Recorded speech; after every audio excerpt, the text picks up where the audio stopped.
안녕하십니까. 대구 경북을 대표하는 시도 때도 없는 뉴스 송보입니다. 오늘의 주요 뉴스입니다. 파워풀 대구 페스티벌 축제가 오는 13일 자정부터 15일 오전 5시까지 중구 국채보상로 일원에서 열립니다.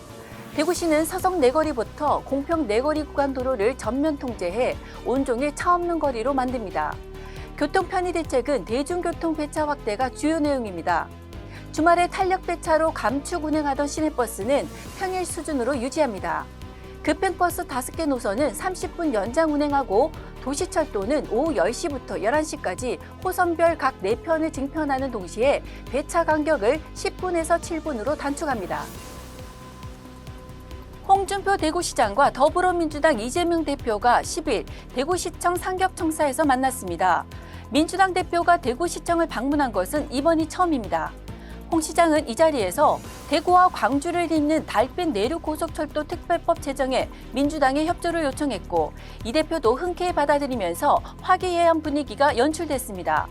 이 대표는 홍 시장에게 대구시와 민주당이 예산정책 협의회를 했으면 좋겠다는 의사를 전했고 홍 시장도 그러면 대구에서도 아마 민주당 표가 많이 나올 것이라고 웃으며 답했습니다.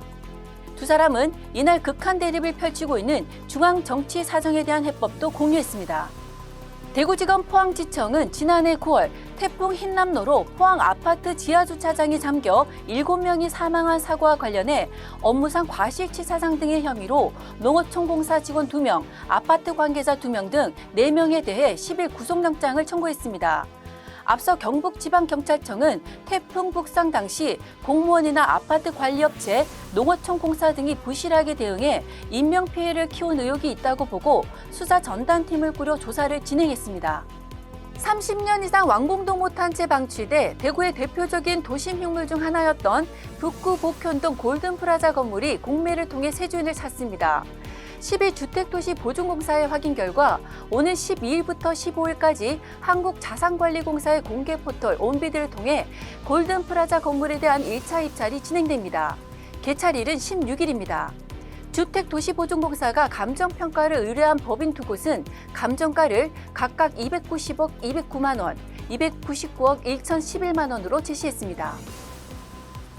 민주노총 대구본부 등 25개 시민사회단체가 모인 대구지역 시국회의는 윤석열 대통령 취임 1주년인 10일 오전 10시 30분 대구 중구 국채보상운동 기념공원에서 시국선언 공동기자회견을 열고 현 정부의 지난 1년 국정을 민생 파탄, 민주실종, 평화위기, 굴욕 외교로 규정하고 퇴진을 요구했습니다.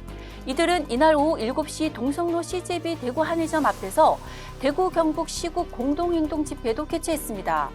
다음 달에는 지역 진보 진영이 참여하는 정권 퇴진 민중대회도 열 예정입니다. UCS가 여론조사기관 국민리서치그룹과 에이스리서치에 의뢰해 지난 6일부터 8일까지 전국 만 18세 이상 1,022명을 대상으로 정당 지지도를 조사한 결과 국민의힘은 39.4%, 민주당은 30.6%로 집계됐습니다. 정의당은 2.7%로 나왔습니다. 2주 전 직전 조사와 비교하면 민주당은 4.3%포인트 하락했고 국민의힘은 4.9%포인트 상승했습니다. 민주당은 전당대회 돈봉투 의혹, 김남국 의원의 60원 코인 의혹 등 연이은 악재가 지지율 발목을 잡은 것으로 보입니다.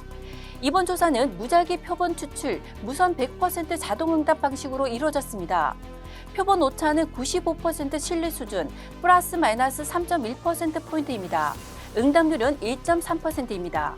자세한 사항은 중앙선거 여론조사 심의위원회 홈페이지를 참조하면 되겠습니다. 요즘은 시원한 음료나 음식이 생각나시죠? 낮 동안 서쪽을 중심으로 초여름 날씨가 나타나겠는데요. 통풍이 잘 되는 시원한 반소매 차림의 옷이 생활하시기에 편리할 것 같습니다. 11일 대구와 경북 지역은 낮과 밤의 기온차가 크겠고 미세먼지 농도는 보통 수준입니다. 지금까지 5월 11일 목요일 시도 때도 없는 뉴스였습니다. 다음 시간에 뵙겠습니다.